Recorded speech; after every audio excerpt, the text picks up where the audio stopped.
भारत माँ की सेवा में गीता परिवार हमारा, गीता परिवार हमारा। जय भारत माँ, जय गीता माँ, जय भारत माँ, जय गीता माँ।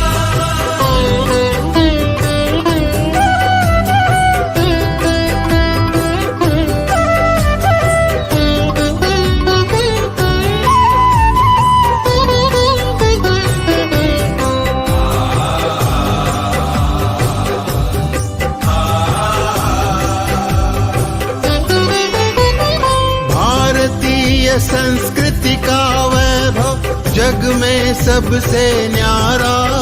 जय भारत माँ, जय गीता माँ, जय भारत माँ, जय गीता माँ। भारतीय संस्कृति का वैभव जग में सबसे न्यारा। ज्ञान और विज्ञान यहीं से सबने पाया सारा, सबने पाया सारा। कुछ भूलों से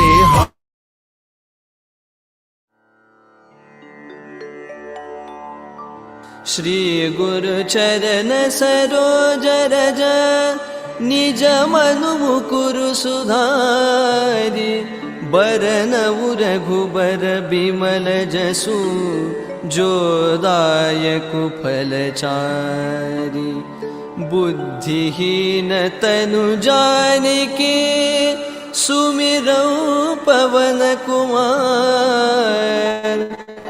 बल बुद्धि विद्या देहु मोहि हरहु कलेश विकार।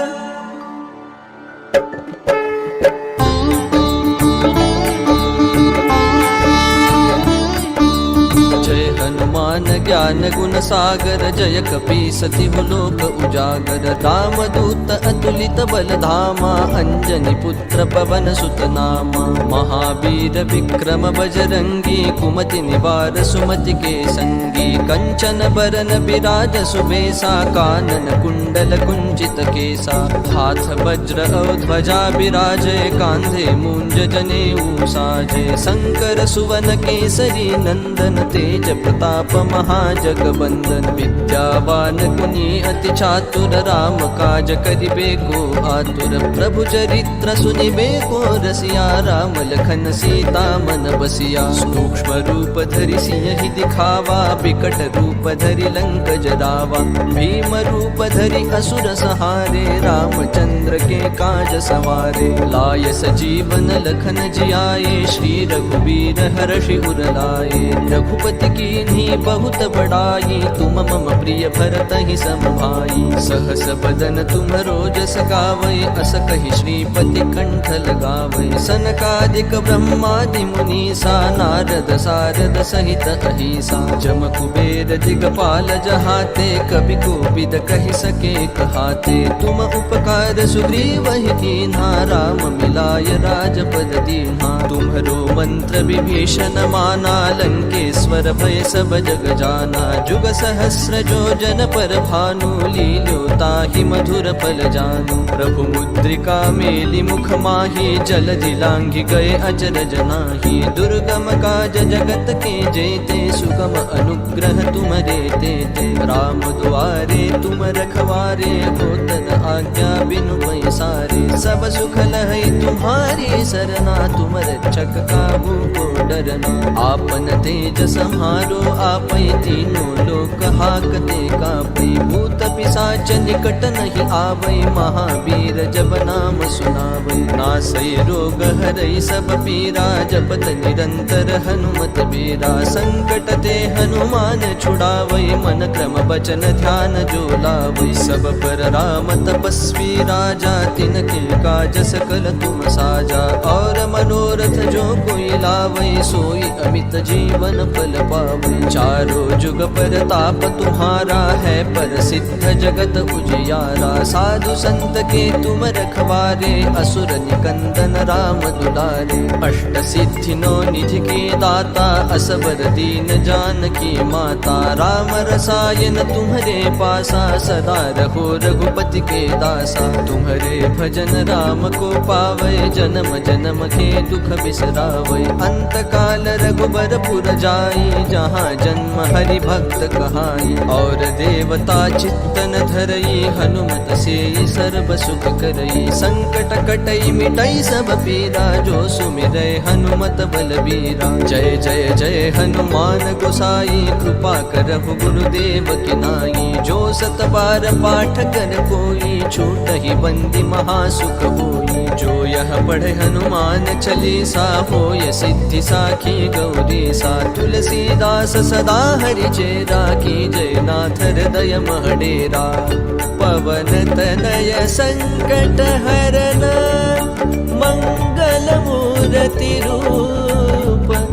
राम लखन सीता सहित, हृदय बसहु सुरभूप। सियावर रामचंद्र की जय, पवन सुत हनुमान की जय।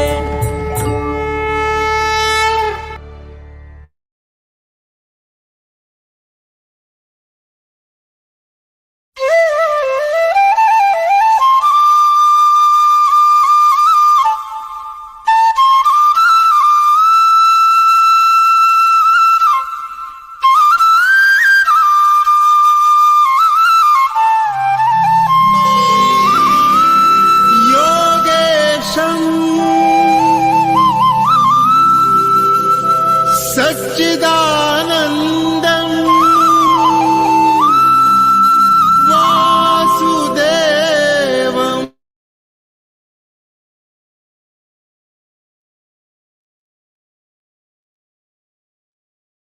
Didi, please start. Jai Shri Krishna to all of you. First of all, my respectful salutations to Param Pujya Swami Shri Govindev Girji Maharaj. On behalf of Geeta Parivar, a very good evening and a warm welcome to you all from JVSM Lakshmi from Mumbai. Today, we are here to enjoy yet another enlightening session of part 2 of the second Adhyaya, the Sankhya Yoga, by our respected senior trainer, Shraddha Raodeo Didi. Praying is a pathway to connect to God and absorb Him.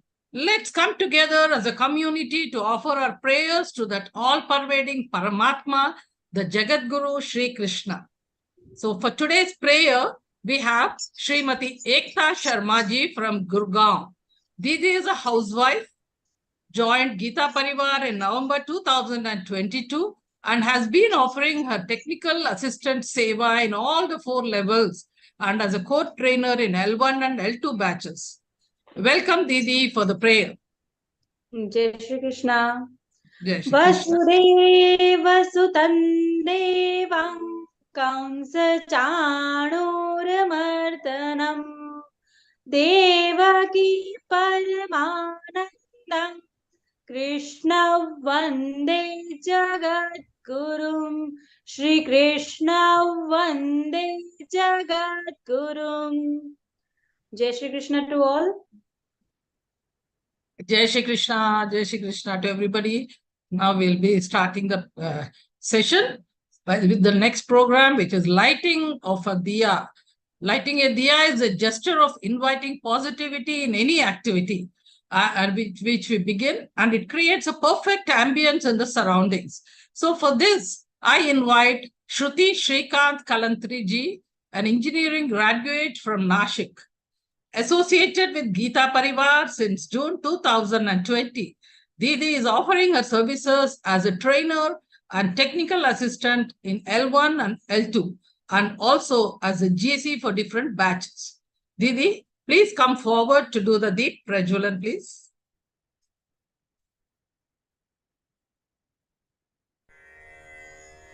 निषिद्धैरप्येभिर्लुलितमकरन्दो मधुकरैः करैरिन्दोरन्तश्चूर्णमधुपर्कैः छुरित इव संभिन्नमुकुलः विधत्तां सिद्धिन्नो नयनसुभगामस्य सदसः प्रकीर्णः पुष्पाणां हरिचरणयोरञ्जलिरयम्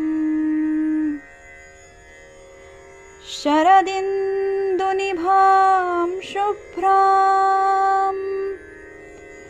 शुभ्रवस्त्रैरलङ्कृताम् कलहंसकृतावासां वरदां शारदां नुमः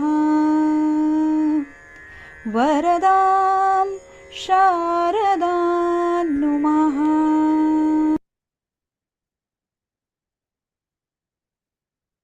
Thank you so much, Didi, for the divine experience which you have given us today.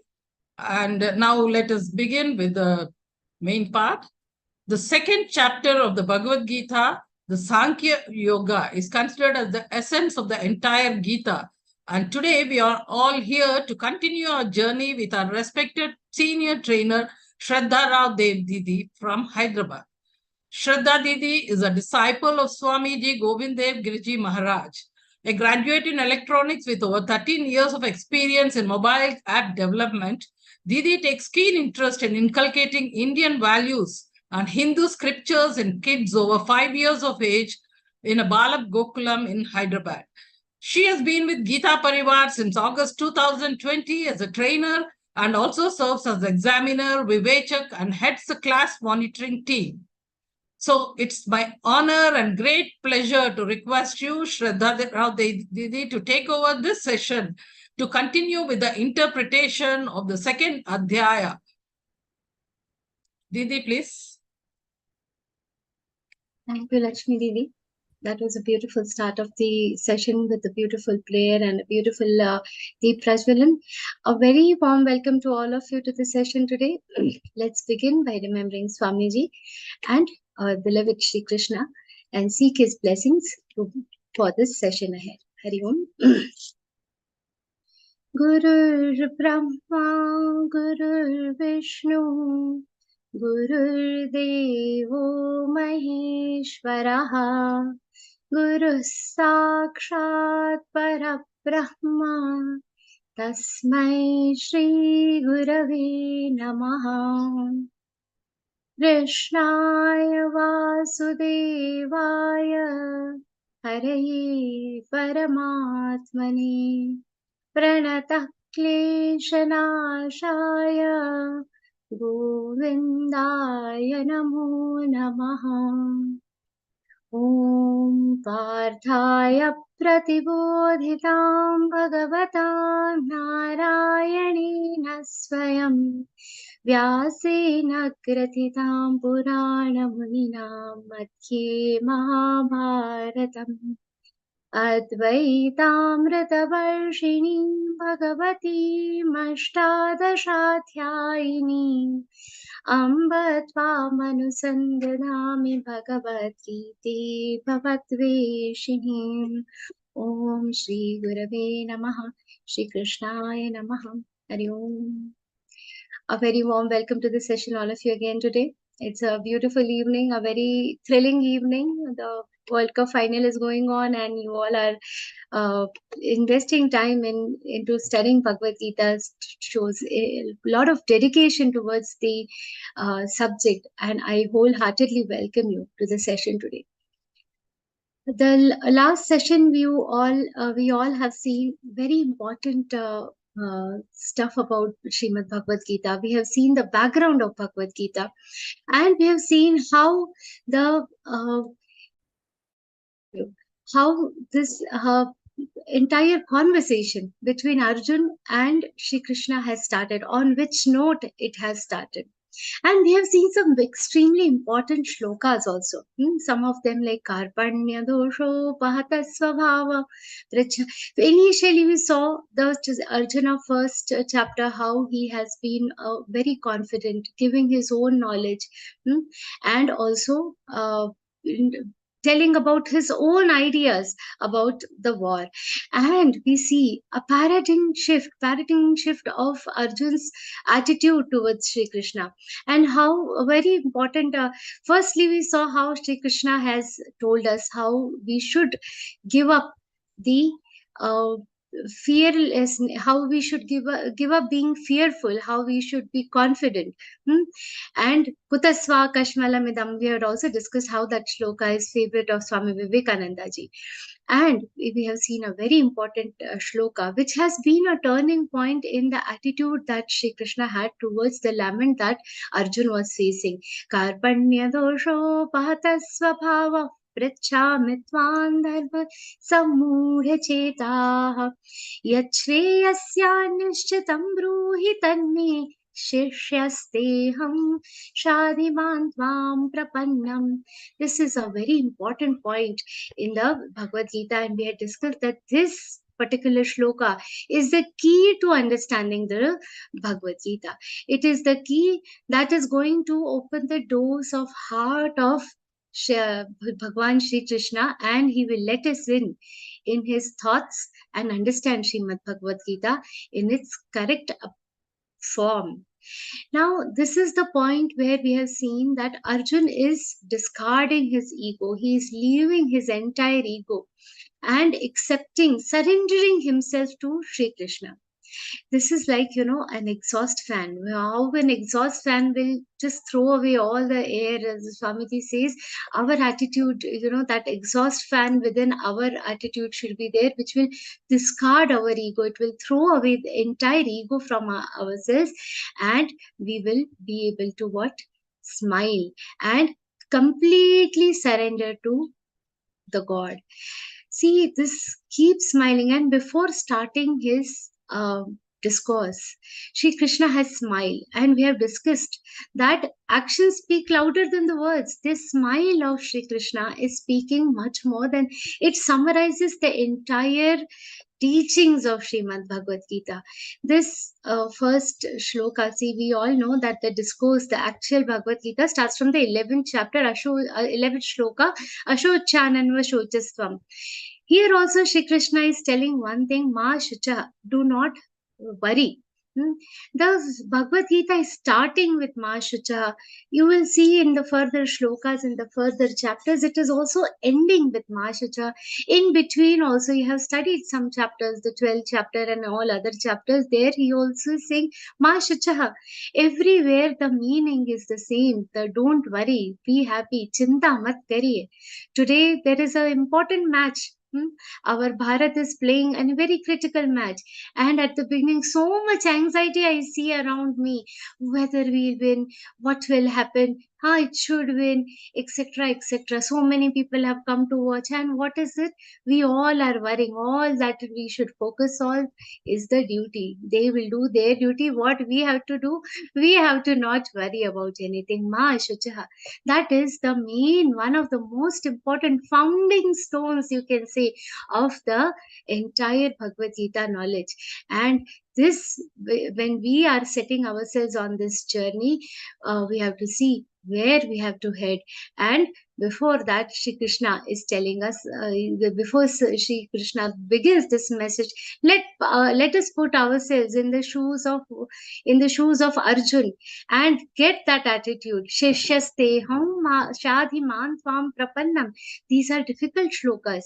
May Shri Krishna accept our devotion and give us the appropriate wisdom to understand all these shlokas. And with that, we start with the first shloka of the discourse today. Shri Bhagavanu Vacham Ashochananvashocastvam Pragyavadanscha Bhashase Gatasuna Gatasunshcha Nanushochanti Panditaham. What Shri Krishna is telling here is very important. Now, one thing about Śrīmad-Bhagavadgītā is that this particular episode, we can say, whatever topic that Shri Krishna has started in this particular shloka, is a difficult one to understand. If somebody starts reading Bhagavad Gita from the first chapter, proceeds to the second chapter, so on and so forth, they will find that from the second chapter is a little difficult to understand. Because some people will wonder why such difficult topics here. Shri Krishna is starting a discourse on Atma Jnana. Immediately he's starting about Atma Jnana. People with normal wisdom like us will feel first he should have given some basic foundation, no simple things he should have told. Why Ekdam Atma Jnana Brahma Vidya he has started? Very important, we have to understand that when Shri Krishna, when he is starting the discourse, see, this is the foundation, this is the type of discourse. All our scriptures are on similar lines. They all start with a little difficult concepts, and then towards the end they are simplified. Scriptures can be classified into two types. One is Simha Mukhi Gau. Swamiji explains it is Simha Mukhi Gau, which begin with a difficult thing like Bhagavad Gita, and towards the end they become very, very simple. And there are some which are Gau Mukhi Simha. They begin with the simple topics and then they start getting deeper and deeper. Geeta falls in the first category. It is a Simha Mukhi Gau, where Simha Mukhi means the one whose face is like a lion, and the tail or the ending is like simplified like a cow. It is like that. Why Shri Krishna is starting with such a difficult topic is one thing we feel. Now, what is Atma Jnana? What is this knowledge? This is the final destination where we have to reach. Suppose I want to start now, I'm in Bhagyanagar, Hyderabad, and I want to go to, say, Rishikesh. What will I do? I'll book the ticket first. If I have to take a cab or book a ticket, I should know where I have to go. When we are starting from one place to another, we have to go to this cricket stadium today. We have to tell the cab driver where we have to go. Then only we can start going where we have to go. It cannot be like, okay, first let us begin our journey, we'll see where to go. No, the destination is affirmed first. Similarly, what is the destination? Atma Jnana is the destination. All our scriptures, all the sadhu, santas, all saints, all sages have focused on this thing, that this Manav Sharir, this human body that we have got, is the only form of life where all this knowledge can be understood.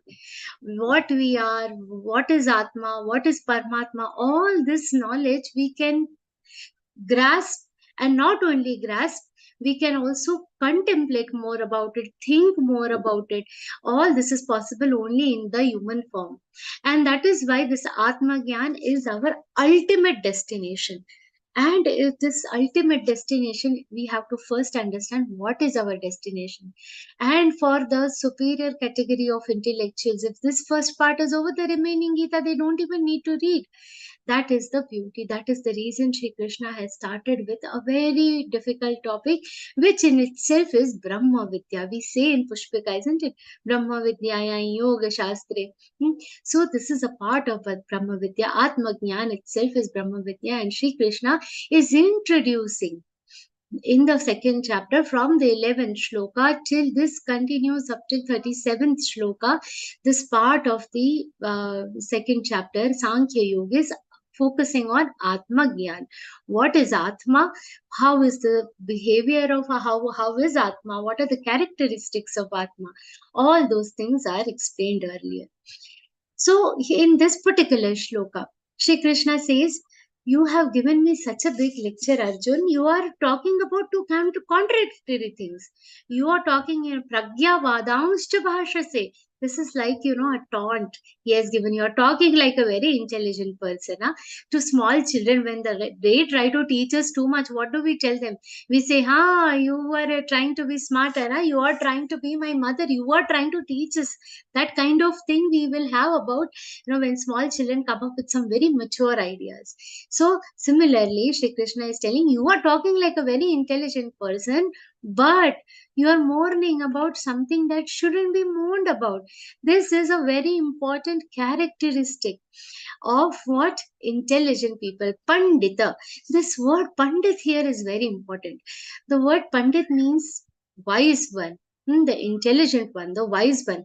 Now, where is this word pandit used? We should understand this word pandit also. It is not just the one who keep that tail at the shikha rakhne hain and wearing the bhagwa dress. Not, they are not only pandits.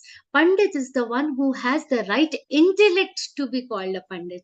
We have to understand, and for the word understanding who is a pandit, we have to understand the word from where it is derived. This word pandit is derived from the word panda, and panda is a form of buddhi. It is a form of intellect. There are different types of intellect, and one of the very important types of intellect is panda buddhi.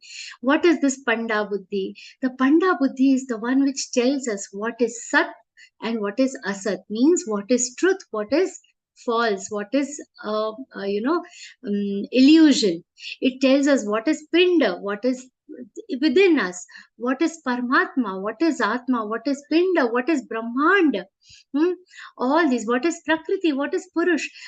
Any intellect that helps us classify between these things, which helps us understand these concepts, is known as Panda Buddhi. The Sanskrit definition of the Panda Buddhi is Panda Atma Vishaya Buddhi. Yesham Tehi Panditaha. The definition of Pandit is Yesham Atma Vishaya Buddhi, the one who understands the knowledge of Atma, the one who has Atma Jnana. Now, the one who has Atma Jnana will not mourn about something which is not going to be killed. And this kind of person is a Pandit. Now, you are talking like a Pandit, but not actually behaving. You're contradicting yourself, talking like a Pandit, but actually not acting like one. That is what Sri Krishna is telling here. And here what we have to also understand, two important words. The first line he says, Ashochananvashochastam, by mourning for something which you should not be mourning about, and you are talking, and pragyavadansha bhashase. These two contradictions in his own speech, in speech of Arjun, Sri Krishna is trying to point out. And he uses two words, gatasun, agatasunshcha. Gatasun agatasunshcha nanashochanti pandita.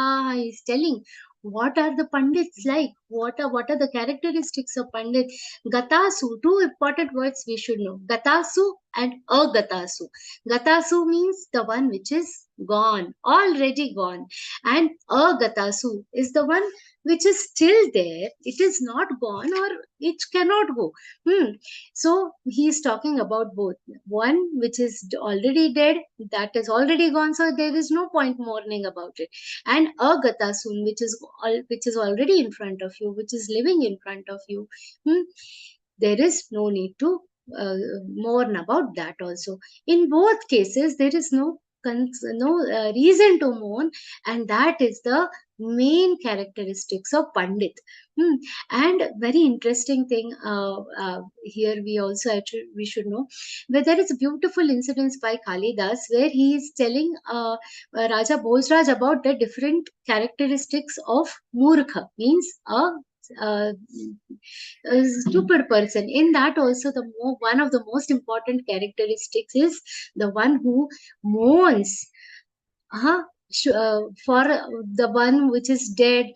Gatasuna, the one who mourns is a stupid person. This murkho ke lakshan, this is a very interesting topic. For that, if you try to read Das Bodh, you will see there are 152 characteristics of murkha, of stupid people that are given, and this happens to be one of the most prominent characteristics. Somebody who is displaying this characteristic, how can that person be Pandit? That contradiction Shri Krishna is bringing up in this shloka. And by telling that whatever is in front of you is not going to die. It is constant. And trying to make this understood to Arjun, he explains a very beautiful shloka. Natve jatu nasan natvanne me janadhipaha न चैव न भविष्यामः सर्वे वयमतः परम्.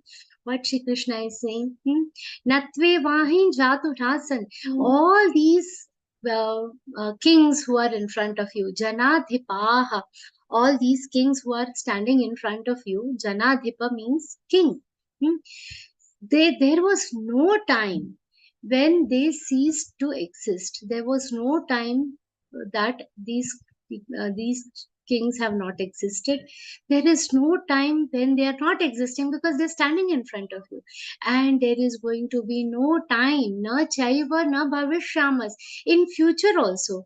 There is no time going to come where we shall not be existing. We don't cease to exist even after being killed in a battle. How? That is an important question, where Shri Krishna is telling how that there was no time when they were not there. There is no time when they are not there, because they are seeing in front of you, and even after you kill them, even after you believe that you have killed them, they are going to be existing. So who are we actually? Who are we? That is something we all need to understand from our childhood till now. How many times we have used this pronoun I for ourselves? Think about it. I am talking, I am sitting. How many times he has seen, I am listening to Vivechan, I like to study Śrīmad-Bhagavadgītā. There is a very fundamental question that Shri Krishna is driving us to by the means of this particular shloka. He is driving us to an extremely fundamental question: who am I? Here Shri Krishna is not talking about the physical body for sure, because this physical body is going to get destroyed. So what is that fundamental tattva? What is that fundamental subtle thing that Shri Krishna is telling us about? We have to see. So we have to ask this: who am I? Who am I? Shri Krishna is trying to bring us to that, and he is also in this process he's telling us about a transformation. Why we are getting confused? Just now I said, from childhood till now, till we grow, till the time of our death, we use this one word for ourselves, I. When we are using continuously this I for ourselves, is this I remaining constant? What is the transformation that we are talking about, that Shri Krishna explains in the upcoming shloka? What he says is very important. Dehinosman yatha dehe kaumarai yauvanai jaram tatha dehantara prapte dhirastatra na muhyati. Very important shloka. What Shri Krishna describes here, he describes the order of a nature. Any form, not just we. See, we all are human beings, and we always associate ourselves, we give ourselves a special importance in the different creations of God. But no matter which creation of God it is, every creation of God is going to have a transformation. It is going through 6 stages. What? Jayate. It is born. Then asti. Only once it is born, we believe that it has come into existence. Jayate, asti. Then vardhate. So just imagine a small child is born, he is in Jayate stage. Then asti, he comes into existing. I became a mother when my child is born. So the child came into existence for me. My motherhood came into existence for me when the child is there. It is asti stage. Then vardhate, whatever is born, whether it is a plant or an animal, whoever it is going to grow, vardhate. Then viparinamate, it is going to undergo transformations. 10-15 years back, we were I was thinner. We all are thinner. They look different, and as we mature, we look a little different. We undergo transformation. Small body becomes bigger. The young, tall, short people become taller. Short bodies become taller. Tree is growing. A sapling becomes what? It becomes a tree. So viparinamate, it undergoes transformation, and apakshiyate, it deteriorates. This, and in the end, it is going to be nashyati. It is going to get dead or extinct. This kind of stage in the common language, Shri Krishna is describing Dehinosman Yatha. This particular body, every living body is going to undergo this stage. And what is going to happen? Kaumarai, Yauvanai, Jara. These are the different stages that everybody is going to undergo. And what is going to happen? Tatha dehantara praptir. A person with and dhiras tatra ramayati. Who is dhiras tatra? Dhiraha, the person with a firm mind, an endurance, a composure. They do not grieve this process of aging. The one has to go, it will undergo everything, and it is not just us, it is not just we, it is not just human beings. Every animal on this process, on this earth, every creation of nature, every creation is going to undergo this process. This is so straightforward. And just example of photo. See, if you see a child is born, we take a photo, and we see the transformations. The transformations are happening. Every creature is undergoing this process, and during this process, what is it that we are experiencing? That experience Shri Krishna is explaining in the next shloka. Matra sparshastu kaunteya shitoshna sukha dukkadaha agama payino nityastamstitikshasva bharatam. See, we all have our own favorite things, suppose favorite color, favorite song, favorite Indian cricket team, favorite cricket teams, etc., etc. Everything is favorite. Like that, there are some shlokas which are more close to you, and like that, this particular shloka is one of my personal favorites. I really love this shloka. It has a very beautiful meaning. It is also a very important shloka of Śrīmad-Bhagavadgītā, one of the most important shlokas of Śrīmad-Bhagavadgītā, and it has a very important concept it tells. Matra sparshastu. What is matra sparsha? Matra are our indriya, all our senses. I'm seeing with my eyes, I'm talking with my mouth, we smell through our nose, our senses, we do different actions with our hands. Now, when these senses, unless they have been given some subject, unless I have been given a rasgulla to eat, I will not be able to enjoy the rasgulla. What is it that I am enjoying? The taste of a rasgulla. This taste will happen. This taste, suppose I am eating a rasgulla and I am finding it very tasty. When will I get that experience of taste? When my tongue is coming in touch with the subject, that is rasgulla. When our senses come in touch with the subjects. We all love Bhagavad Gita. We all love chanting Bhagavad Gita. When do we come? When the words are touching our ears, when we are able to hear the Bhagavad Gita shlokas, we get enchanted. The words are touching our ears. So when there is this contact between the ear and the subject, that is matra sparsha. When the food is coming in touch with the tongue, when the words are coming in touch with the ears, when drishya is what? A view, a beautiful view. When we go to Rishikesh, beautiful Gangaji we are seeing. That view of Gangaji, when I'm seeing, the view is enchanting me. What is it? That experience will come, that enchantment we experience when we are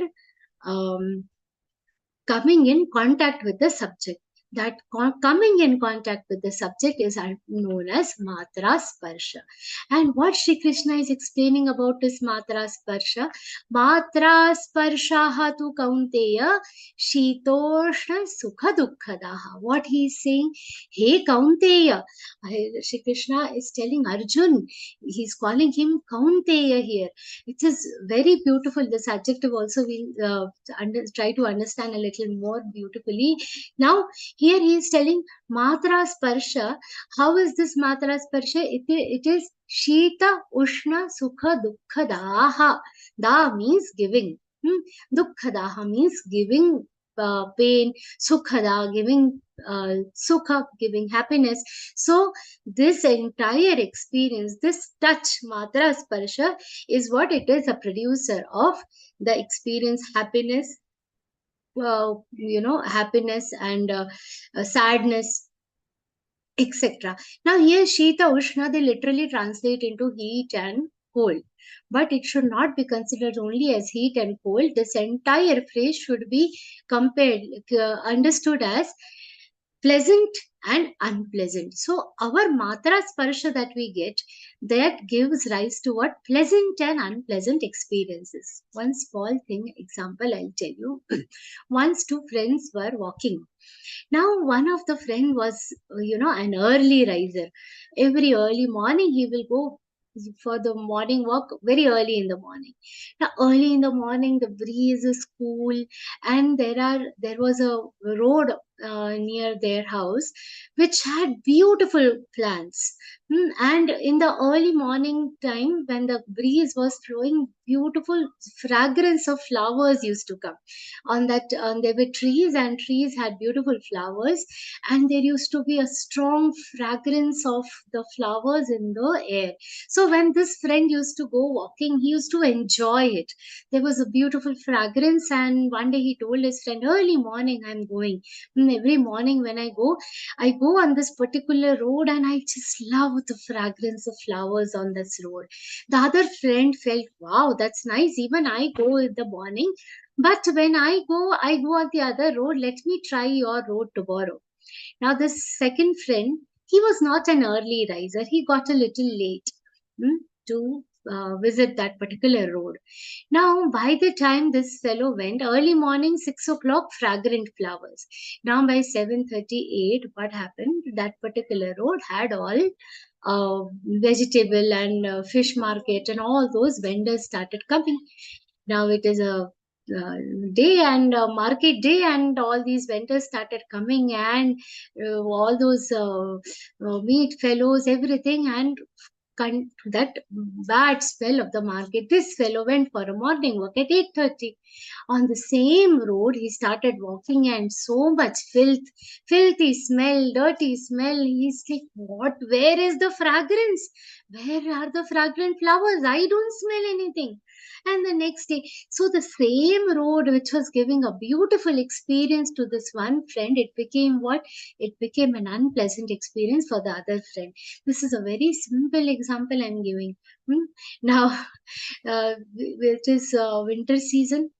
Very soon we are all going to have our jackets, sweaters, shawls, everything out and wearing them. Now these feel so comfortable in the winter season. And few months down the line, in the season of April, if I tell you, wear the same blankets, wear the same shawls, the same thing, it is going to be what? It is going to be so much discomfort. It is going to be so painful to wear shawls and blankets during the summer season. So same Matra Sparsha, same thing. It is sometimes Sukha Dukkhadaha, sometimes it is Sukhadaha, sometimes it is Dukkhadaha.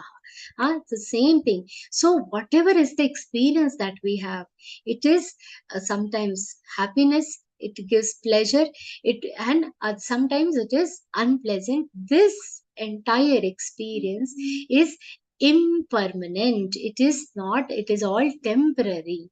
There is a very cute story of Akbar Bilbil. If time permits, we'll discuss that. But what Sri Krishna says is here very important. We have got the concept right that the experience, the same experience can be pleasant, it can be unpleasant, and agama, aga, agama payino nityas, continuously this is going to happen. This is not something. The same thing is permanent. The same thing. The blanket is same. The AC is same. In winter it is unpleasant. In summer it is pleasant. The item is same, and it is continuously changing. What we have to do in that case? Taung titikshasva bharata. Taung titikshasva. This word titiksha, we have to understand. Titikshasva means endure it, tolerate it, endure it. And titikshasva bharata. Here Shri Krishna is saying what you have to do, what is expected out of you, Bharat. Here he is calling Bharat. Arjun, he's calling Arjun Bharat. He's saying, hey Bharat, you have to tolerate this. Why? Because that is a continuous process and it is not permanent. Here, titiksha, we have to understand. Titiksha means tolerate, and it also means one more thing. What does it mean? We have to tolerate happily. That is, so there are two conditions we have to understand.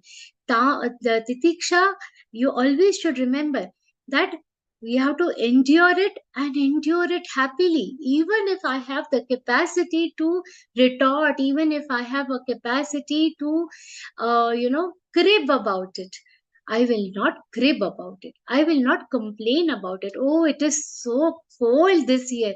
This year it rained so much. It is so terribly cold. No, that is not titiksha. Because you are complaining.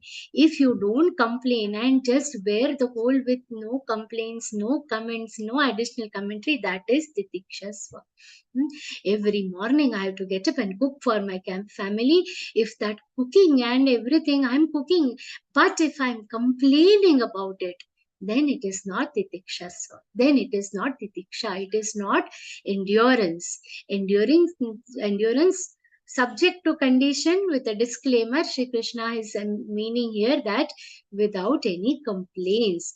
And Bharata. Bharata means the one. Bha means light.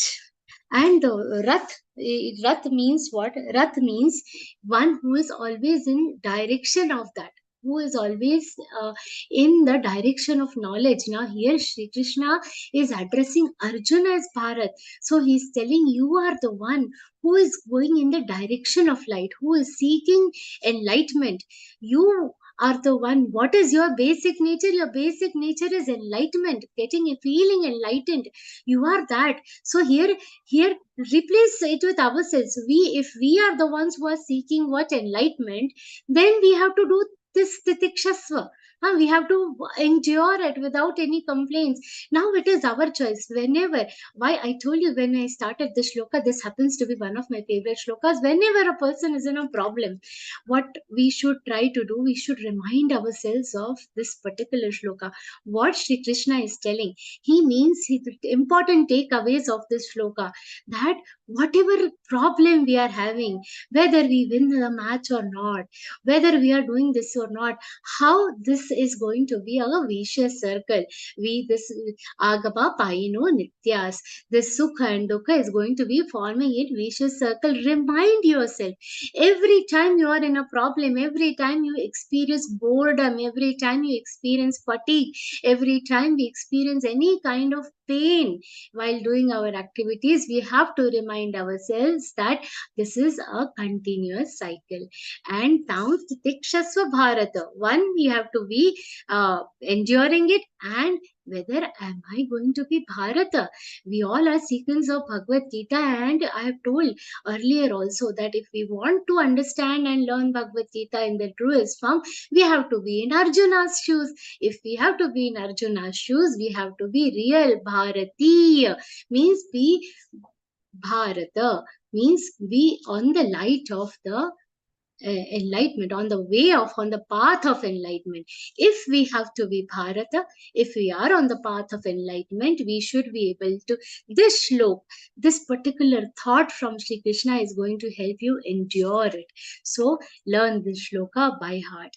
And by enduring all this, by tolerating all this, what is it that we are going to get? What is the end result of all this tolerance? Important question. Sri Krishna understands what is going on in our mind. So he further explains, Yam hi navyathayantyete purusham purusharshava samadukha sukhandhiram somrutatvaya kalpate. What Sri Krishna is saying in this particular shloka, the one who is going to endure all the sukha dukkha from the matra sparsha, or one who is going to endure all the experiences, that person is going to get what? Somrutatvaya kalpate.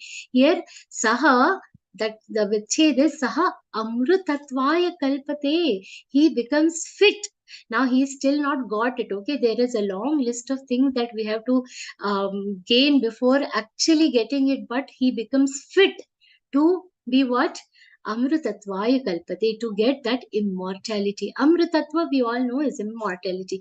You will see, what is this immortality? Does it mean that we are never going to die? That is not the meaning of Amrutatva. Amrutatva means moksha. What is that moksha? Means nivritti. What is the meaning of nivritti? Freedom from pain and freedom from happiness also. The situation, the state in which you don't experience any kind of pain and pleasure, that is moksha, that is amrutatva. That basic state where a person is always happy, like Sri Krishna. Arjun is saying, I will not na yotsya, I will not pick up my weapons, gandivam sramsate, I want to give up all the weapons. But how is Sri Krishna? Happy. In any situation, the subconscious mind is always in a pleasant state. That is moksha, that is amritatva.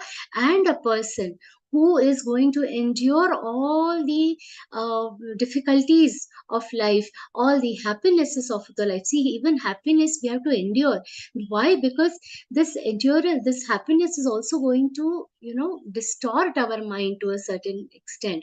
So whether it is happiness or whether it is sadness, a person who endures it becomes saha amrutatvaya kalpati, becomes fit to attain that amrutatva. Very important one small incidents from Mahabharata I'm reminded of here. I feel like telling. When Sri Krishna was giving certain things to everybody, so he was giving. He was a king, nothing less than a king, much more than a king, and Parampita Paramatma himself. So he was giving lots of gifts to everybody, whatever everybody was wishing for. He gave, and he asked Kunti Mata, Bua, what should I give you? You tell me, what should I give you? Now, Kunti is a very learned lady. She is a very practical lady also, very learned, very balanced, very sthita pragya, wonderful lady, lady of high character. She tells Sri Krishna, give me a lot of pain. Mujhe bahut dukh de do. Now, people like us will feel, what? What's this? What do we seek? We recently had Ganpati, we had Diwali. In Diwali, we did Mahalakshmi Puja. Dhana do, Samruddhi do, what prosperity, everything we have asked Mahalakshmi Mata, we ask her everything. All Sukha Shanti we want. We ask God for what? Not pleasures. Our Deha is so small. We are so small if you consider this entire Brahmanda. If you consider the entire creations of Brahmaji, we are not even, we are smaller than the tiniest dust particle that a human being might be aware of. That is the existence that we have. But what we will ask Mahalakshmi Mata?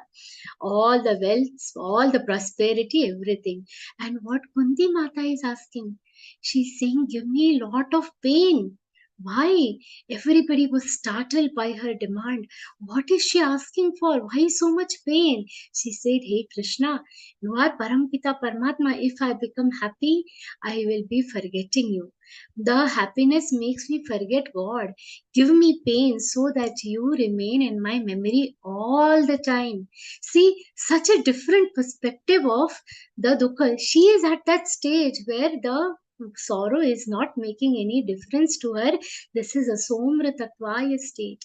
So if we all feel that only Shri Krishna be in that state, no. Our sages, Santa Tukaram Maharaj, Santa Jnaneshwar Maharaj, all of them were in that stage. Bal Gangadhar Tilak ji, all were in that stage in every situation, happy.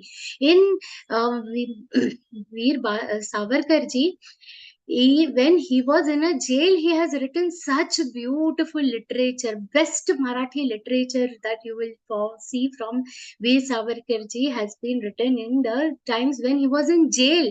Can we imagine doing something like that? No, because we are not Somra Tattvaya Kalpate. We cannot come at that at par with that. Why? Because we have not understood the basic mantra so far. That is why these 14th and 15th shlokas are very important. And here Shri Krishna say, Yam hina vyathayanti purusham purusharshava. These two shlokas go hand in hand, matra sparshastu and Yam hina vyathayanti. What Shri Krishna said, whatever these experiences, happiness and sadness, they are going to bring the people, the brave people, the intelligent people, the ones who are on the correct path, the wise people are not going to get perturbed, they are not going to get disturbed, and they are going to be attaining that stage where no sorrow affects them. Now here also you understand the word kalpate. Kalpate, it is not meaning that they have got it or they have attained it. What it means is they are fit to attain it. So what is this fit to attain? You will say, so there is more, there is much more. So when we are, suppose when I was small, I aspired to be an engineer. Now to be an engineer, what do we have to do? We have to apply for an entrance exam, isn't it? That entrance exam, when we give and we secure a good rank, then only we become eligible to do what? To get admission in the engineering college. Otherwise, no admission in engineering college and forget about engineering. So what is the entrance test to become that, attain that moksha prapti?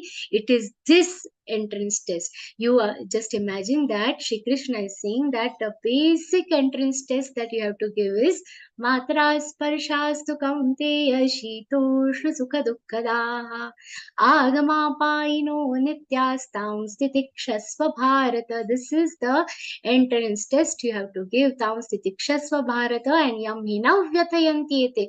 This is the entrance test you will get to attain that particular state. After passing this entrance test only, you will be getting what? The moksha.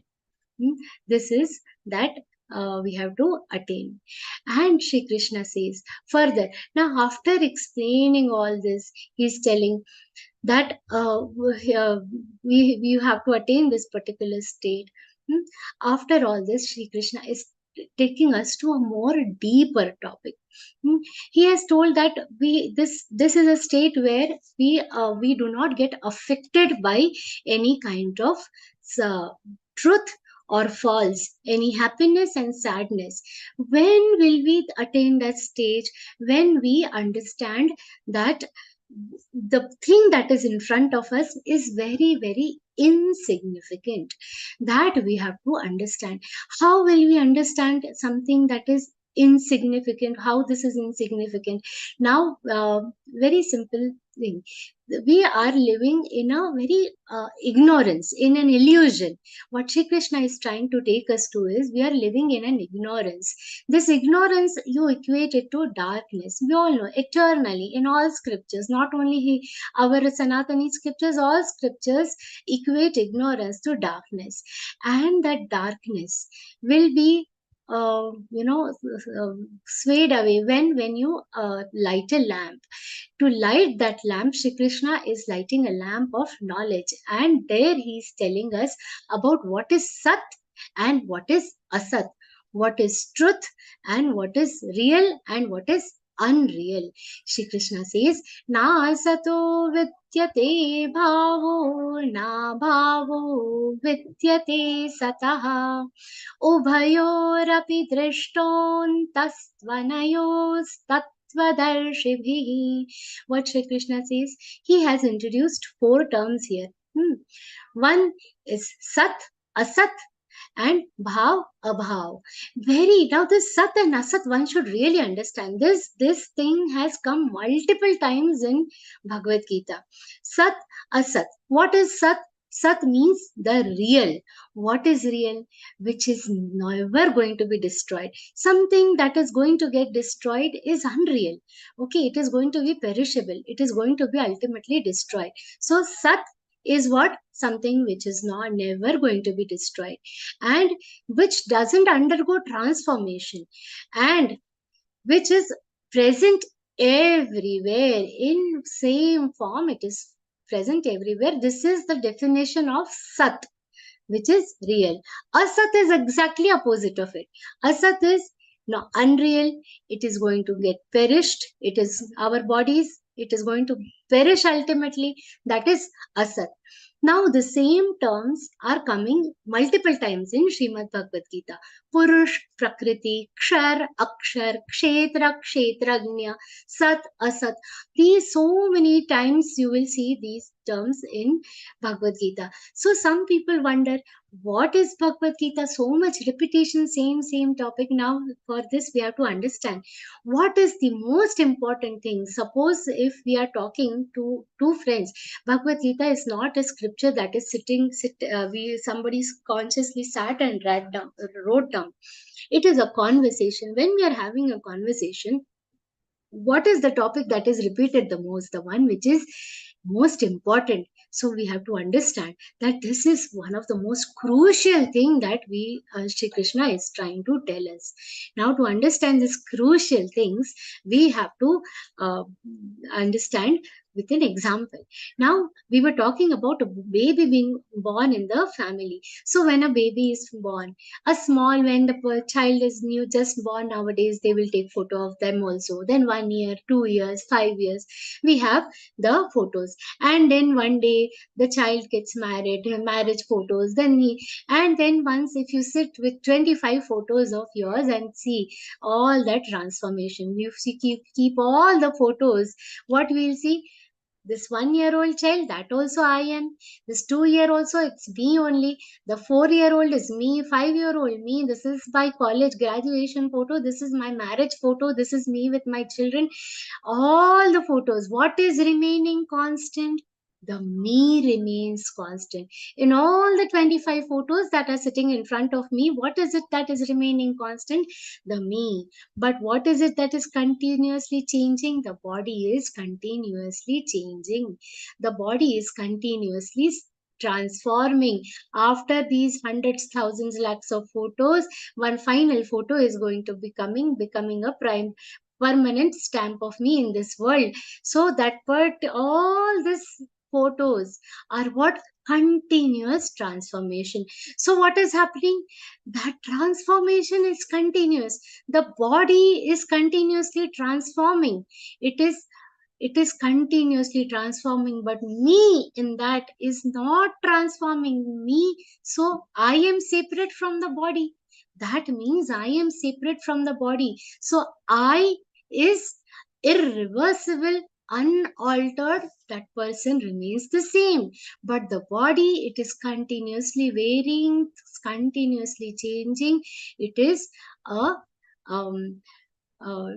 sat, and the one that is constant in me, that is sat.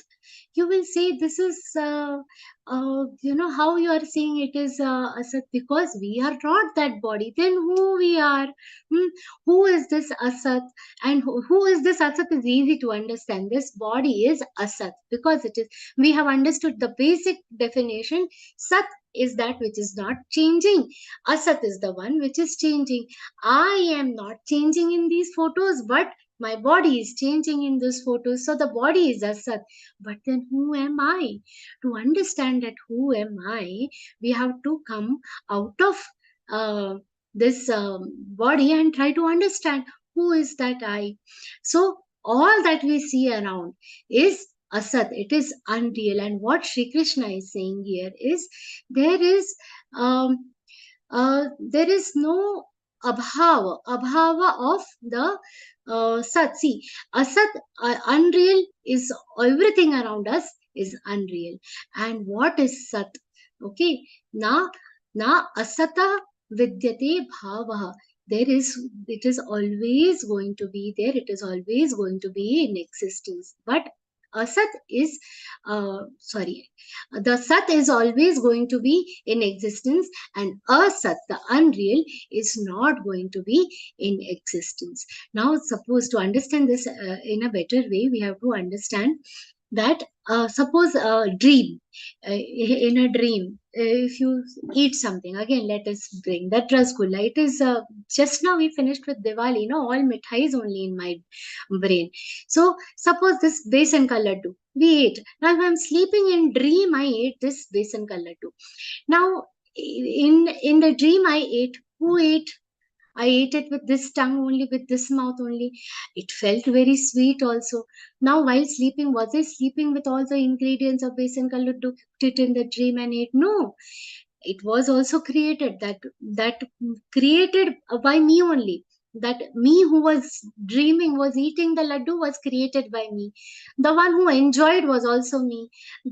The laddu itself was also my thought only. So this entire creation, this entire srishti that I saw in my dream was created by whom? By me. So this entire creation was created by me. And when I was actually eating it in dream, actually I'm eating it in dream. We don't eat it actually. But when I was eating it in dream, I was feeling as if I was actually eating it. And the moment I relished and wanted to share another one with my friend sitting beside me, I got up to share. I see no friend, no laddu, and I also not eaten the laddu. All of a sudden, I got up and realized there is no laddu, there is no friend. Where did that laddu come from? Because I was sleeping, it was my dream, it was a sat that I was experiencing. And I had to come out of the dream to understand that that was unreal, to understand that that was unreal. So, ubhayor api drishtontas. That is what Shri Krishna means by this. To understand that this is a drishtontas, tvanayos tattvadarshibhi. Only when I get up, I realize that this is a dream. So to understand that what we are in is actually a dream, we have to come out of this dream. So Sri Krishna is telling that vision of the one who is awakened. The one who is awakened will understand that what we are living is a dream. This you will feel what this is confusing. So if you have to, sometimes people start talking in dreams. They understand different things in dream, and what we do, we wake them up. Now you're scared in dream. Get up, get up. It is a dream. Don't be scared. That kind of awakening our hearts should have. That what we are living in is a dream. So one person will also feel that, what is the proof that what we are living in is not a dream? So Sri Krishna is explaining that also in the further shlokas. Very beautiful. So what we have to do is we have to come out of this dream, and a person who has come out of this dream has understood the world in real sense. That person, here Shri Krishna has used an adjective. That person is Tattvadarshi bhi. Tattvadarshi. The person who understands that this sharir is asat is a Tattvadarshi. And Shri Krishna is talking now about the Sat. What is that Sat then?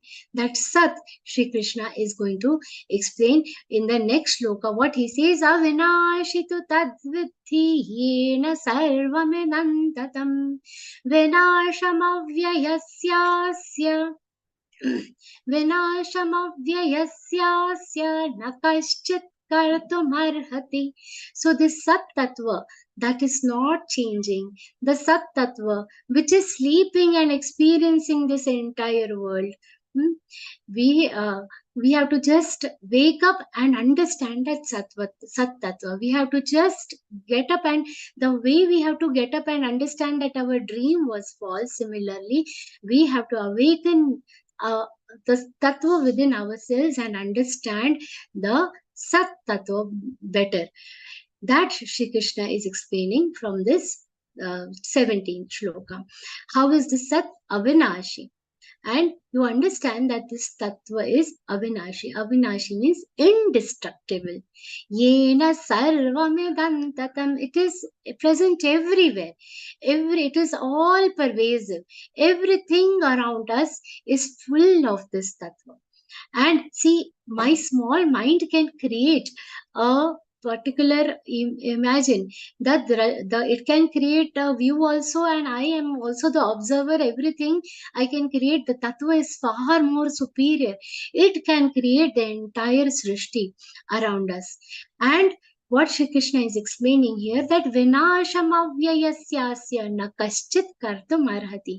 It is not possible to destroy it. It is not possible to even increment it. It is not possible to even decrease it. That is the importance. That is the beauty. The gross energy remains the same. We have to understand. See, this concept we have also learnt in our science, that the total energy remains the same. The energy cannot be created, nor it can be destroyed. All students of science, all those who have done basic metric they have passed, they will understand. Energy cannot be created, it cannot be destroyed, it can only be transformed. This principle science has proved about the visible energy, the energy present that we observe only on our earth. So this superior energy, Paramatma Tattva, it is far more superior than this. For that, the same thing applies in even bigger sense. So that Sat Tattva is what? It cannot be destroyed. It cannot be incremented. It remains the same. It is far more superior. And describing the Sat Tattva further, Shri Krishna says, Antavanta ime deha nityasukta sharirinaha anashino prameyasya tasmad yudhyasva bharata. What Shri Krishna says, that this one body that you are seeing, this is antavanta, means it is going to get destroyed. So even all these bodies that you are seeing in front of you, these kings you are seeing, they are in this particular janam, in this particular body. This is going to get destroyed, but there is a tattva. Antavanta ime deha. This deha is going to get destroyed, but the one who is residing inside the body, sharirinaha, means the one who is embodied inside the body, the one who is living, dwelling inside the body, he is everlasting. He is not going to get destroyed. That particular subtle power is never going to get destroyed. What it is going to do? Anashino prameyasya tasmat yudhyasva bharata. You have to, this tattva is indestructible. So don't worry about all this. What happens? This Atma Tattva, nobody can destroy, nobody can kill it, nobody can even make it little less. Only the body, the deha, is the one that can be killed. That is why you don't have to worry about killing these people. You don't have to worry about that these people are going to be killed. In the, what do you say, practically looking, in your vyavharik way, in your practical way, it is appearing as if it is dead. But spiritually, it is never going to die. This body, this tattva which is inside Bhishma Pitamaha, tattva which is in Dronacharya, this is never going to die. So these two things, the one who knows, he is a Tattvadarshi. You don't worry about these things. Just go ahead and fight Yudhyasva Bharata. And Shri Krishna explains further also. Ya enam veti, the sattva tattva. Sat tattva he is explaining. See, we have to appreciate, take a moment to appreciate how beautiful our Sanatan Dharma is, how beautiful our language is. When somebody dies in other communities, they say rest in peace, mar gaya, they're gone. But in our case, what we will say, Deha vasan ho gaya, Dehant ho gaya, the Deha has died. And what we say, Atma ko sadgati prapt ho. So even if the body is not there, what Shri Krishna is saying, that the language that we use is that the Atma is going to be constant. That is the beauty of Sanatan Dharma. That is the beauty of all the knowledge. And when we have that bhav, the sorrow will not pinch us much. And further Shri Krishna is explaining about the Sat Tattva. Ya enam veti hantarai yaschainam manyate hatam ubhau tau na vijanito nayam hanti na hanyate. What he is saying, that this particular tattva, it cannot be destroyed. The same thing, it cannot slay anybody, it cannot be slayed by anybody. Ubhau tau na vijanito nayam hanti na hanyate. Those who think that this can be, I am killing, it is not possible. Nayam hanti, this cannot be slayed, and it is not going to be slayed, and you cannot slay it. In both cases, Shri Krishna is saying that this, both 18th and 19th verses, Shri Krishna is emphasizing that this is an indestructible form. And a very beautiful verse follows. Najayate mriyate va kadachin nayam bhutva bhavita va na bhuyah ajo nitya shashvatoyam purano na hanyate hanyamani sharire. Whatever is this tattva, najayate, he cannot be born. We saw the 6 stages. Jayate, Asti, Vardhate. We saw these 6 stages. Shri Krishna is telling that Tattva, it is not born. Jayate, it is not born. Namriyate, Vakadachin, it is not going to be killed. Nayam Bhutva Bhavita Vana Bhuyaha. There is no time where it was not there. It is not going to be there. It is Ajaha. Ajo means, the word is Ajaha. It cannot be born. Nitya, it is permanent. Shashvata, permanent, changeless. It cannot be changed. Purana, ancient. From the time we don't know. So we have to be very happy that even when Krishna was there, in some or the other form, we might have been present. Which form we don't know. 2-legged, 4-legged, 8-legged. But in some form, Shashvatoyam Purano na hanyate na hanyamane. Sharir is not killed. What is being killed is the body, but this remains the same. The tattva remains the same. See, to understand this, we also should see how our body.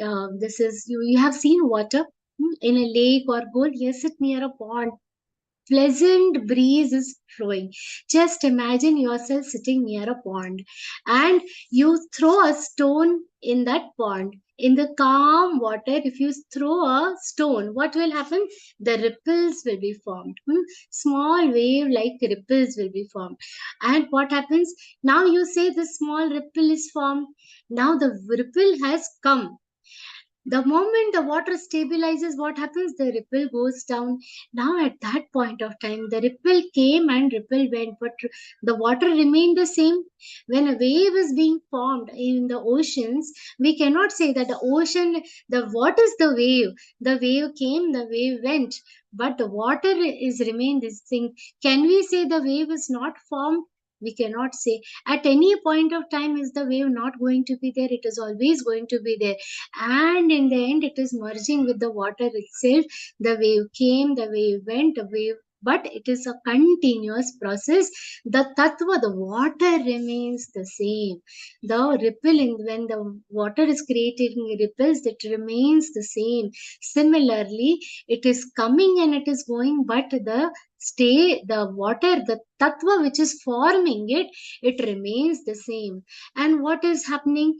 How the body is taking birth, and what is happening? The body is taking birth, it is growing, it is becoming an adult, it is then becoming old, it is going through all these stages, and ultimately na hanyate hanyamane sharire, that the relation that we have with our atma is such that the atma has the soul, the Paramatma Tattva within us has no connection. It has absolutely no, it doesn't get perturbed by the body. Further, Shri Krishna is explaining the characteristics of this Atma. Veda vinashinan nityam ya enamajamavyayam katham sapurushah partha tangatayati hantikam. You understand, Veda here doesn't mean the Vedas that we have. Veda means no. You understand that this Tattva, this Atma Tattva is indestructible, and it is eternal. Nitya means eternal. Ya ena majamavyayam. Here always one thing, when pronunciation wise also you have to understand some important things. See, when we are teaching shlokas in our classes, ya ena majamavyayam, the trainers will tell you that the sound of ma, both the ma should be complete here. What pronunciation mistake happens, in this? Yeah, enam majamavyayam. Now I cannot even say that ma half. Majamavyayam, that aghat on ma you give, otherwise it is not going to be complete. Some people end up saying it like ena majamavyayam, majamvyayam. That is how some people end up pronouncing it. And when that happens, that word which is there here, the words are enam ajam avyayam. That ajam avyayam becomes ajam vyayam. So if you don't say that ma complete, see, that pronunciation is so important. That's very important when we are talking, when we are learning in class. Understand these finesse. So Monday to Friday, when we are focusing on the pronunciation, it's extremely important that we focus on these small things of the pronunciation also. Ena majamavyayam. If you say that ena majamavyayam, you miss that ma complete, it is going to alter the meaning of the shloka. What Shri Krishna is saying, this is aja, means again it is not born, it is inexhaustible. And katham sapurushah partha kanghatayati hantikam, who can kill such a person? Once this person, we understand that is not born, it is not going to die, how can we think about it? And this is just like, we recently celebrated Diwali, isn't it? What did we do? All the old clothes, what we do? We give away and buy what? New clothes. The process of this transformation, that the tattva is remaining same. It is very as simple as that of changing our clothes, buying clothes. This example Shri Krishna himself gives. He says, vasansi jirnani yatha vihaya navani grihnati naroparani tatha sharirani vihaya jirna nyanyani sanyati navani dehi. So this is what Shri Krishna says, just vasansi jirnani. When the clothes become old, what do we do? On a new festival, on Diwali, we did lot of shopping. Navani grihnati naroparani. We will buy the new clothes. Aparani means others. What we will do? We'll buy new clothes. We'll buy other clothes. Just like we do shopping in Diwali, our Atma is going to shop for a new body. And Tatha sharirani vihaya jirna. Once the body becomes jirna, it will give up that nyanyati sanyati navani dehi. The Atma will also take a new cloth, a new body it will take. Now, what type of body it will get, that depends on what kind of actions a person has done throughout the life. So you will say, oh, anyways, the Atma will get bored, it will buy a new body, let me do whatever I'll do with this body. No, we have to take care of the good body, our body. We have to do good karma, because what is the new body that you are going to get? It's going to depend on all the karmas that are being done by this particular body. So it is like that. Now this is similar to, we buy mobile phones. When you buy a new mobile phone, what we do, we just take the old SIM and put it in the new mobile handset, isn't it? So we don't change our number, we don't change the SIM number remains the same. What is happening? The handset is changing. This Prakriti has many handset. This is Shraddha handset. Another so many handsets, sitting, and not only two-legged, four-legged, eight-legged, with wings, without wings, trees, all these are different handsets, and the SIM is continuously changing. The same thing the Yamraj is going to do with us. Oh, depending on how our karma is, it is going to assign us a new handset, and this is the process that is continuously happening, that Shri Krishna has very beautifully explained so far. Now, one thing that we all should understand, that the question that Arjun had was about dharma and adharma. It was a fairly simple question, not so complicated, but Sri Krishna has explained in so much detail everything. His question is very basic. Arjun was just confused, and had Sri Krishna told that this is dharma, this is adharma, you just get up and do what, Arjun would have done it. But what Sri Krishna wants is that why this confusion has happened to this person in the first place. He is so close to me. Why this confusion has happened to him? So this should not happen again. Once the disease has happened, he wants to give a permanent solution. That is one thing. Second is, we have to see the closeness which Sri Krishna has with Arjun. Now, if a doctor is there and a doctor is treating the patients, he will treat all patients equally. But if his own son is coming for treatment, what the doctor will do? He will give special treatment. What he will do? He will give better medicines, a more in-depth treatment, more such that the disease should not come back only. For all the patients, the doctor will give treatment, but for the own son, he will give a more detail from the root cause that disease should go. Special treatment is given. Similarly, Arjun is very, very favorite of Shri Krishna, and so are we. That is why it's important. Shri Krishna has given a very special treatment, and hence the in-depth knowledge he has given.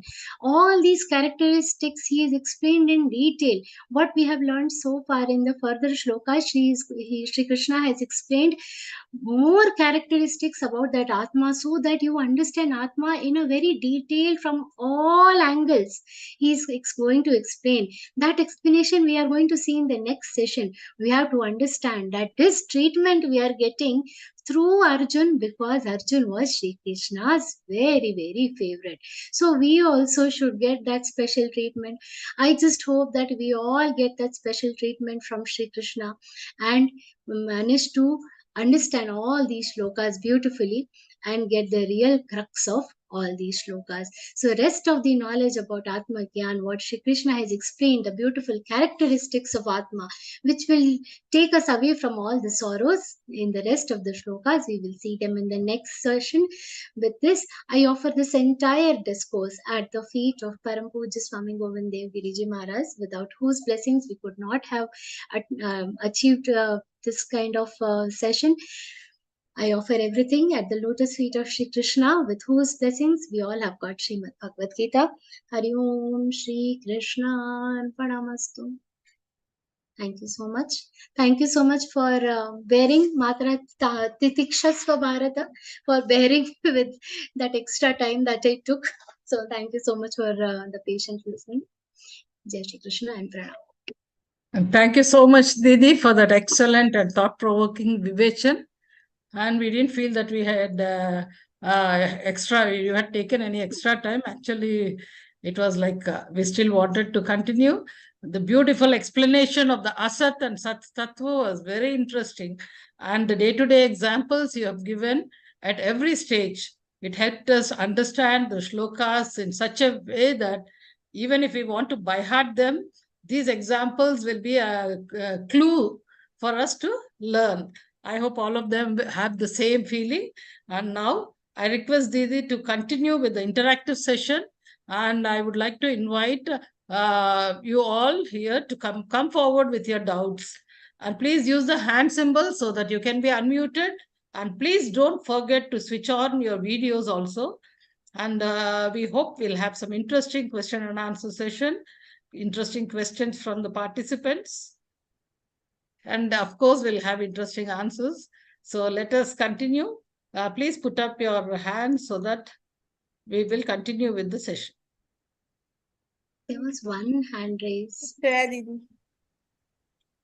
Yes. I think Jaya Didi has raised hand.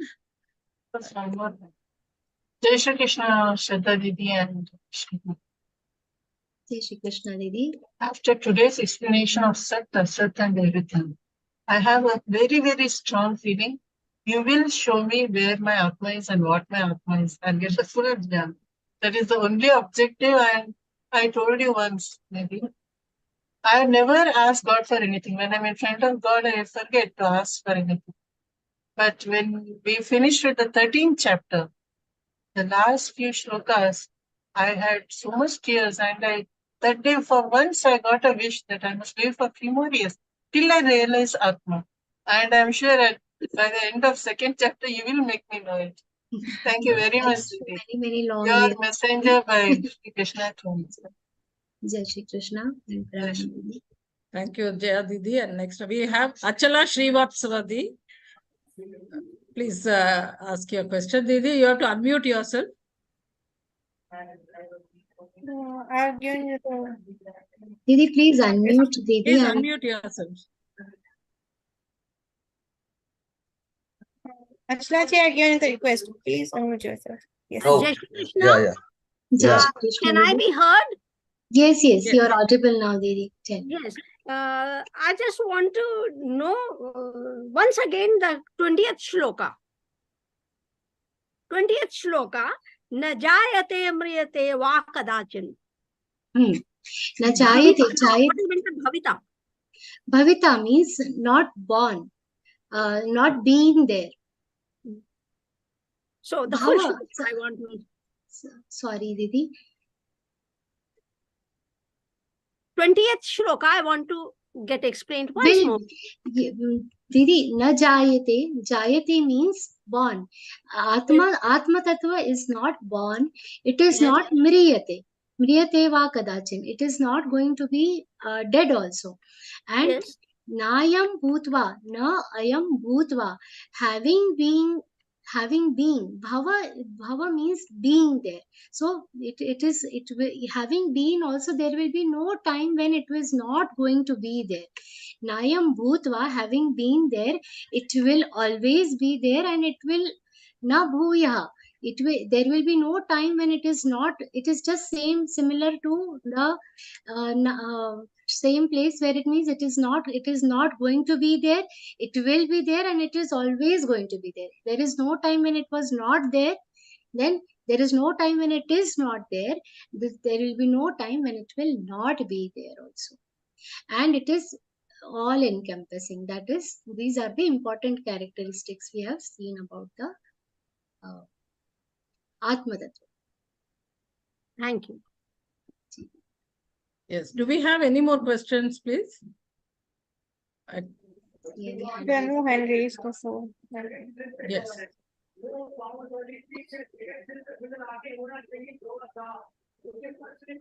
Yeah, I think we'll continue. Snehal Didi has raised her hand, and you need to start your video, Snehal Satartikar Didi. If you can start Snehal the video. Didi. Yeah.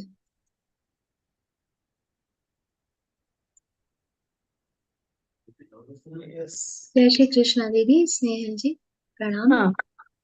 मला एक प्रश्न विचारायचा तिथे शीतोष्ण सुख दुःखदा म्हणजे ना दुःखदा म्हणजे दुःख देणारे देणारे ना. विद्या या शब्दाचा अर्थ काय होतो? विद्या म्हणजे विद्या असं होतो ना, मग विद्या असा शब्द असं व्हायला पाहिजे ना. विद्या म्हणजे विद, त्याच्यात दा नाही आहे.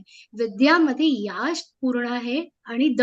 what she is saying is, in vidya that there is no da. Da here means dukkha daha, means it is giving pain.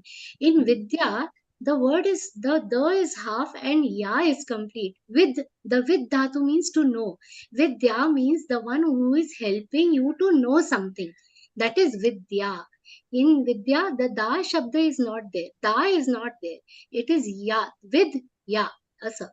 And in here Shita, Ushna, Sukha, Dukkha, Daha, all four it gives. Here in Matra Sparshas to Kaunteya, Shitoshna, Sukha, Dukkha, Daha means all four. Shita, Ushna, Sukha, Dukkha, Daha. या चारी गोष्ट, it is one word. एक ही शब्द है वो. So एकच शब्द आहे तर सगळ्या गोष्टी देणारा. Or give the one that term, entire phrase is entire charan is one term. It says Shita, Ushna, Sukha, Dukkha, Daha, the one that gives all four of them. विद्या असं शब्द पण बरोबर होऊ शकतो ना. विद्या नाही होऊ शकत. विद्या itself is a noun. त्याला तो शब्द वेगळा आहे. विद्या नाही राहू शकत. विद याचा अर्थ नो, पण विद्यामध्ये it is more than that. It is not just no. तर ते विद्या असा शब्द तर नाही राहणार, कारण आपण जाणून घेतोय ना. वेदा विनाशिनम, त्याच्यात बघा काय आहे, वेद विनाशिनम, अविनाशिनम, म्हणजे तू जाणून घे की ते अविनाशी आहे. You understand that it is. So just wait that it cannot be a word. Thank you. खूप छान वाटलं मला. तुमचं वगैरे खूपच आवडतं. तुमचं म्हणजे पुढच्या जन्मी येऊन शिक्षिका तुम्ही व्हावं असं वाटतं. खूपच मोठा आज तुम्ही आशीर्वाद द्या, तसंच सुरू राहील काम. खूपच सुंदर. मनापासून नमस्कार. I think now we don't have any more questions. So we are going now, moving forward with the program, with the session. Okay. So now we had a wonderful session, and after this question and answer session now, we are proceeding towards the end of this session, and I hope, I'm sure all of you will agree with me. It was a wonderful session we had, and to show our sincere gratitude to the Paramatma, let us offer our sincere prayers. And for this, I would like to invite Srimati Karuna Sharma ji from Jammu. Didi is a homemaker and a postgraduate serving as Techno Star for L2 batch and joined Geeta classes in 2020. Welcome for the Prarthana, Didi. Jai Shri Krishna. Yogesham Satchidanandam Vasudevam Vrajapriyam Dharma Sanstapakam Veeram Krishnam Vande Jagat Gurum Shri Krishnam Vande Jagat Gurum. Jai Shri Krishna. Jai Shri Krishna, Didi. Jai Shri Krishna. Didi, when Somendra ji has messaged in the chat that he has raised hand. Okay. Sure. But I think he has got disconnected, I think. Yeah. Let me see. Yes, yeah. No, he has. He joined. I think he has some network issue because I spotlighted him, but. Okay, Bhaiya, if you are there, please put your hand symbol again up. He is not connected with the audio, so might be understand. He needs to connect with the audio. I think he is not there. Yeah, no, he's there, but he is not connected with the audio. To audio. Yes. And there is one more Didi with many. Dhanashri Kulkarni Didi. Ji. Spotlight किया लेकिन उन्होंने भी not connected the audio. Yeah, I mean, Dhanashri Didi, you need to start your video so that we can spotlight you and take your question. Dhanashri Kulkarni.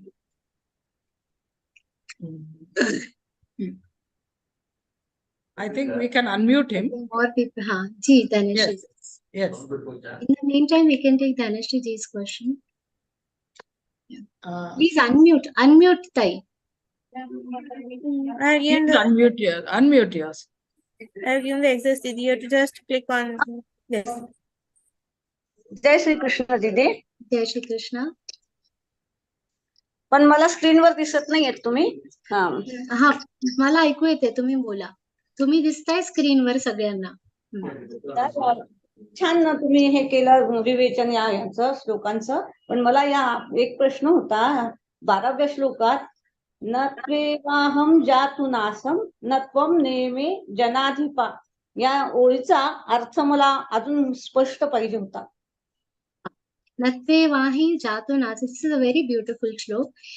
What her question is, because she has asked me, my English session, me English मध्ये सांगते. फक्त मी मराठीत विचारलं सवय. काही हरकत नाही.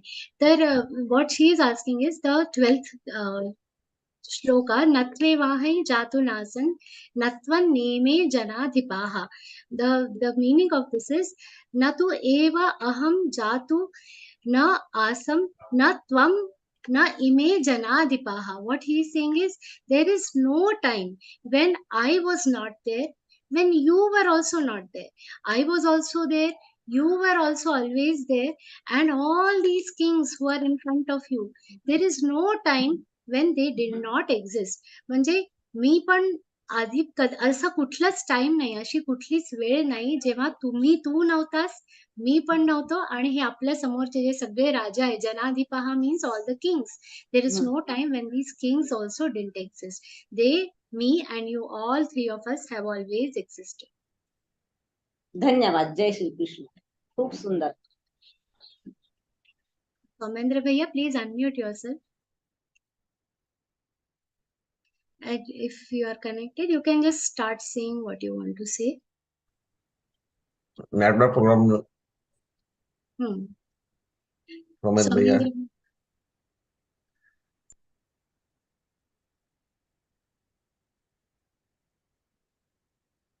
Soumendra Bhaiya, you can send your question in typing also. I think we can take the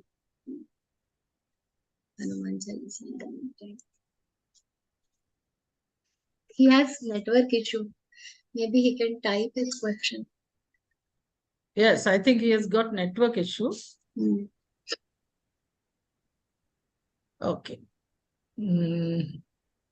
Shall we wait for him? I think it. No, Didi, I think we should proceed. Yeah. If he joins, we'll take his question. Yes. So thank you, Didi, for the wonderful question and answer session. And on behalf of Geeta Parivar, I convey my sincere and heartfelt appreciations and applause to all those who contributed in making this evening a memorable one. I also convey my gratitude to everyone here for taking the time to attend this session and for making this event a huge success. Thank you each and everyone for all the cooperation. So now, may the divine presence of Shri Krishna always be with you, guiding you, protecting you, and showering you with all his blessings. With these words, we now move on for the chanting of Hanuman Chalisa before concluding this session.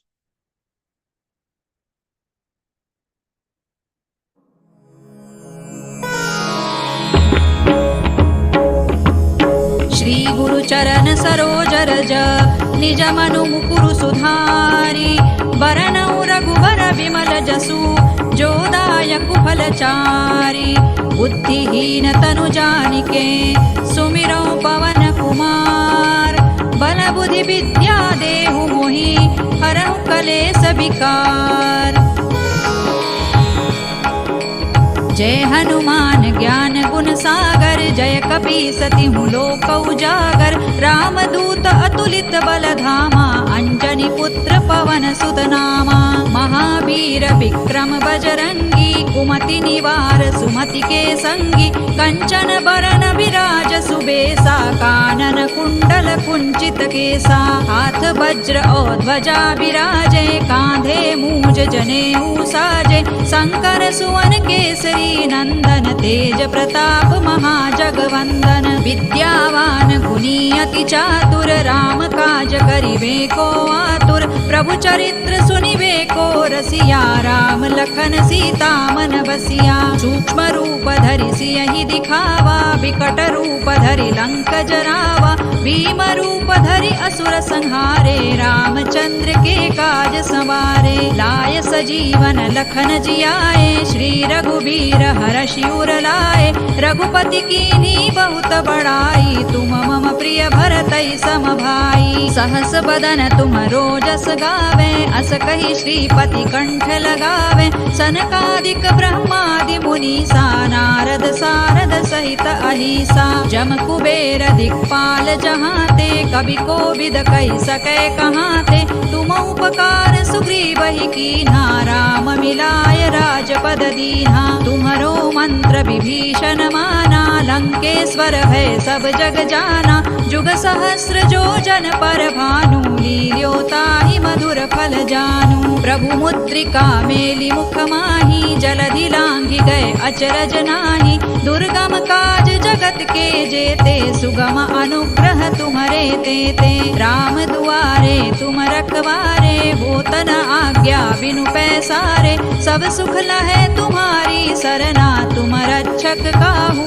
को डरना आपन तेज संभारो आपे तीनों लोक हांकते कांपे भूत पिशाच निकट नहीं आवे महावीर जब नाम सुनावे नासै रोग हरै सब पीरा जपत निरंतर हनुमत वीरा संकट ते हनुमान छुड़ावे मन क्रम वचन ध्यान जो लावे सब पर राम तपस्वी राजा तिनके काज सकल तुम साजा और मनोरथ जो कोई लावे सोई अमित जीवन फल पावे चारों जुग पर ताप तुम्हारा है प्रसिद्ध जगत उजियारा साधु संत के तुम रखवारे असुर निकंदन राम दुलारे अष्ट सिद्धि नौ निधि के दाता असवर दीन जानकी माता राम रसायन तुम्हारे पासा सदा रहो रघुपति के दासा तुम्हारे भजन राम को पावे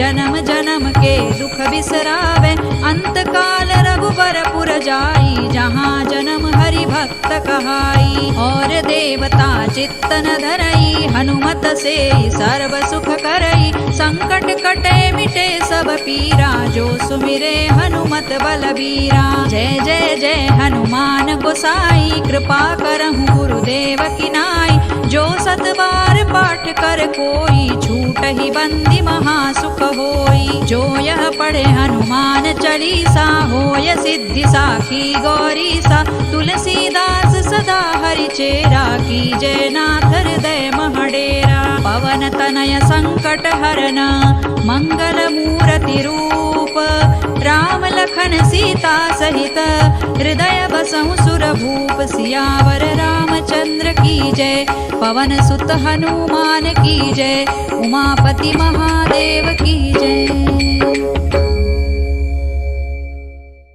Jai Shri Krishna to everybody. We will meet again, same day, same time next week to continue with the vivachan of the next part of the second adhyaya.